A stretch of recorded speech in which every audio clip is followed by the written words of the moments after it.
Good morning. Our next topic is precipitation. Precipitation is any form of water that falls on the earth's surface in the form of rain, snow, hail, etc. पहले हम meaning समझ लेते हैं. Precipitation का मतलब है कि हमें किसी भी फॉर्म में अर्थ के सरफेस मीन्स हमें पानी मिले. वो पानी किसी फॉर्म में मिल सकता है, रेन, स्नो, हेल, एक्सेट्रा. इसका एक एक्सपेरिमेंट है. देखिए, एक गैस के ऊपर एक कंटेनर रखा, उसमें पानी भरा और उसके ऊपर एक पैन में आइस रख ली और उसके ऊपर एक बर्तन रख दिया. जब पानी उबलने लगेगा, जो उसके ऊपर बर्तन होगा और उससे ऊपर हम उसको आइस को लेकर खड़े हो गए, जो है आइस अपने आप मेल्ट होने लगेगी और वो पानी की फॉर्म में नीचे गिरने लग जाएगा. तो ये तो एक एक्टिविटी थी. वैसे प्रेसिपिटेशन का मतलब है कि आपको किसी भी फॉर्म में पानी मिलना, मतलब वो रेन हो सकती है, स्नो हो सकती है, हेल हो सकता है, फ्रॉस्ट हो सकता है, फॉग हो सकता है. तो वो किसी भी फॉर्म में जो हमें पानी मिलता है अर्थ के सरफेस पे, उसको हम बोलते हैं precipitation. The small misty drops which have condensed on the side of pan filled with ice look like a cloud. The wind as the cloud moves small drops around so that they collide with one another, forming bigger and bigger drops. When the drops become so larger that the upward movement of air cannot keep them in the sky, they fall down and precipitation. How is precipitation important? Without precipitation, all the land will turn into a desert. It helps farmer grow crops. It gives us fresh water to drink. अब देखिए, ये activity का ही है कि छोटी छोटी drops बन के जो कंस्टेंट जो देखा आइस में. अब मैंने आपको पहले भी एग्जांपल दिया था कि आप कंडेंसेशन क्या होता है. कंडेंसेशन यही होता है कि आपके जो ठंडी चीज़ को अगर आप बाहर निकालते हो तो बाहर उसके सारे छोटे छोटे ड्रॉप्स आ जाती हैं. तो सेम हेयर, जब आपने किसी पैन में आइस डाली तो एक तो वाटर बॉयल हो रहा है, उसकी हीट आ रही है और वैसे भी आइस जो है उसमें से मेल्ट होना शुरू हो जाएगा. तो कंडेंसेशन की जो वो है वो अपने आप स्टार्ट हो जाएगी. तो छोटी छोटी जो ड्रॉप्स हैं वो गिरने लग जाएंगी और वो ड्रॉप्स कैटल के जो बाहर आएंगी, जो पैन के बाहर आएंगी, वो गिर कर जो नीचे कोई भी आपने पैन रखा होगा, कंटेनर रखा होगा, उसमें आ जाएंगी. अब प्रेसिपिटेशन क्यों ज़रूरी होता है? देखो, अगर हमारे जो फार्मर्स हैं वो क्रॉप्स लगाते हैं, जो भी जो फील्ड्स में जितना भी पानी चाहिए होता है, अगर नेचुरल सोर्स ऑफ वाटर जो हमारा रेन है वो हमें नहीं मिलेगा तो हमारी फसलें ख़राब हो जाएंगी. तो ये हम क्या है, फार्मर्स के लिए अच्छा है. हमें पीने के लिए फ्रेश वाटर मिलता है. और जो पूरी लैंड है, अगर उस पर पानी हमें नहीं मिलेगा या उसमें वाटर का कोई सोर्स नहीं होगा तो वो डेजर्ट में कन्वर्ट हो जाएगा. Precipitation can also be damaging. Too much rain can cause severe floods. They can lead of loss of life. Hail can damage life and property. Freezing rain and sleet can destroy trees and power lines. अब हर चीज़ का access भी ख़राब होता है. अगर बारिश होती है, समर्स में हो, अगर एक दिन दो दिन बारिश होती है तो हमारा वेदर बहुत अच्छा हो जाता है. विंटर्स में हो तो पूरे जो उसमें एटमॉस्फेयर में जो है मॉइस्चर आ जाता है. तो इसके लॉसेस भी हैं. अगर बहुत ज़्यादा रेन हो जाती है तो फ्लड आ जाता है. फ्लड आ जाता है कि लोगों की लाइफ में रिस्क हो जाता है. बहुत ज़्यादा कहीं पर आइस गिरती है तो लाइफ और प्रॉपर्टी दोनों तरह से हमें लॉस हो जाता है. बहुत फ्रीजिंग ठंडी जो हवाएं होती हैं या बहुत ज़्यादा बारिश जो स्नोफॉल हो जाता है कहीं पर, तो वो भी बहुत ही नुकसान करता है. तो इसीलिए प्रेसिपिटेशन का मतलब है कि हमें जो पानी है वो मिलता है, वो किसी भी फॉर्म में मिले, लेकिन हर चीज़ का एक्सेस जो है हमें ख़राब करता है. तो डिफरेंट फॉर्म्स ऑफ इसके डिफरेंट फॉर्म्स हैं: rain, snow, hello, due, fog, Frost. अब हम वन बाय वन इनको स्टडी करेंगे. First is rain. Water evaporates from water bodies, rises high and condenses to form clouds. Clouds are likely pretty white fluff you see in the sky. अब water क्या है, evaporate होकर, मतलब evaporate, आपको मैंने evaporation का process समझाया था कि कैसे सनलाइट से हमारा जो पानी है वो ऊपर चला जाता है और वो छोटे छोटे क्लाउड्स में कन्वर्ट हो जाता है. वो छोटे छोटे फ्लफ़ी वाइट कलर के दिखते हैं. They are made up of tiny water drops. They may be the different shapes and sizes. You might have seen clouds moving. अब वो ऊपर जाकर जो बनते हैं छोटे छोटे ड्रॉप्स से पानी की, वो किसी भी शेप में जा सकते हैं और कोई भी साइज़ हो सकता है. आपने क्लाउड्स देखे होंगे, क्लाउड्स नियर द ग्राउंड और high up in the sky.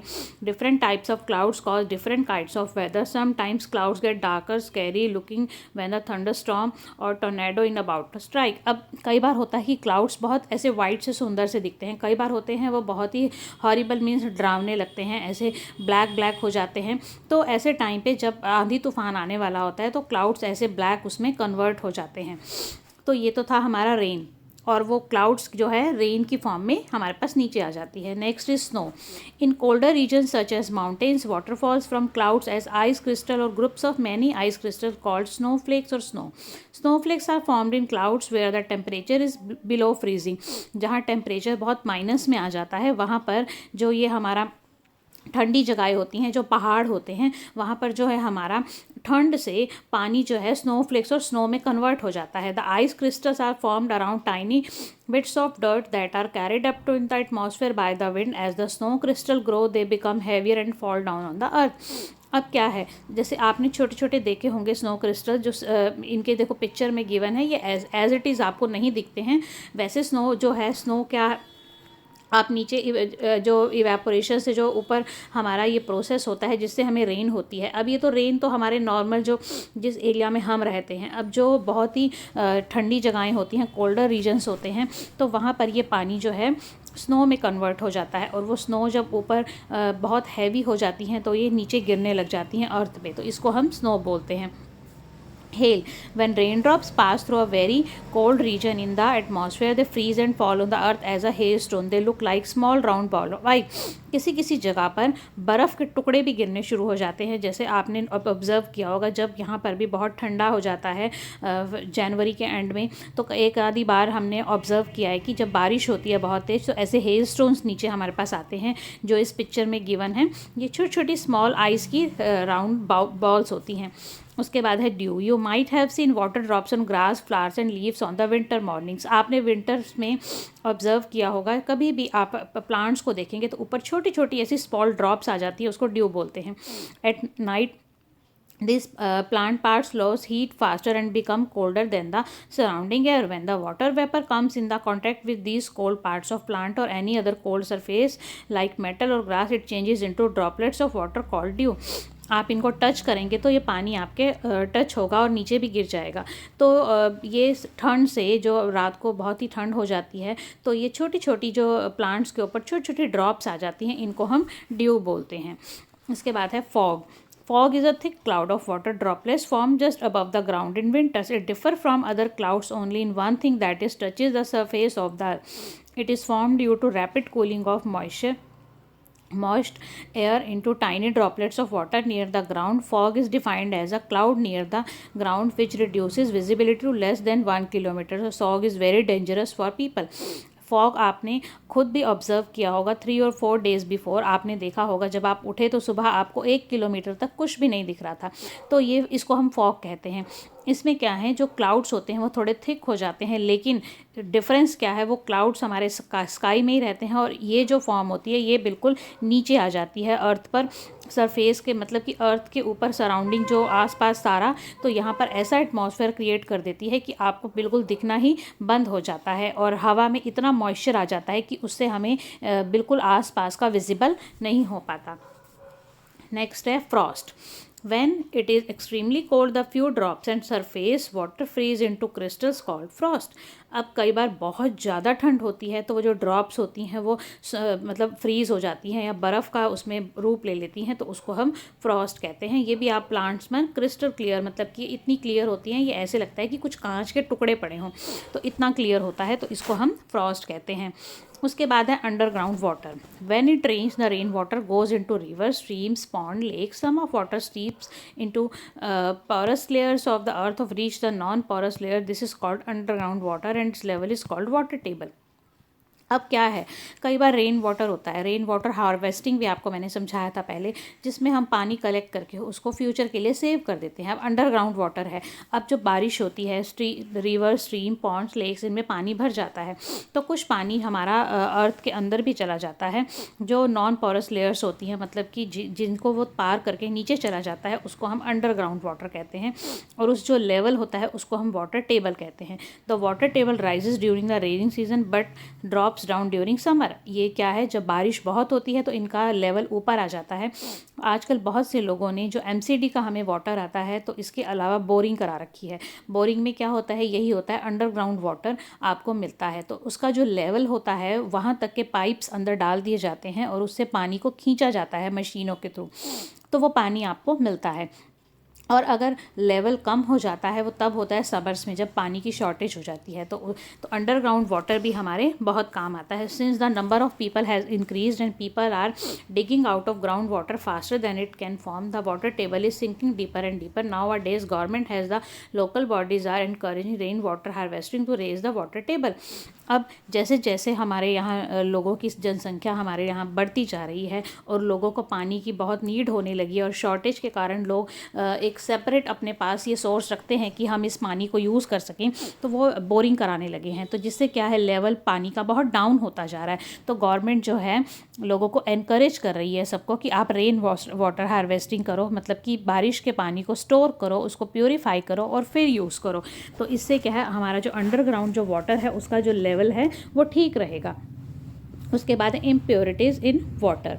The water found in ponds, lake, rivers and wells is not clean. It may contain soluble impurities that are mixed in water, insoluble impurities that are not mixed in water, germs that causes diseases. अब 3 तरह की होती हैं। Soluble जो होती हैं वो पानी के अंदर बिल्कुल मिक्स होती हैं, और इनसॉल्युबल जो पानी में मिक्स नहीं होती। Third is germs. अब इनके बारे में हम पढ़ते हैं।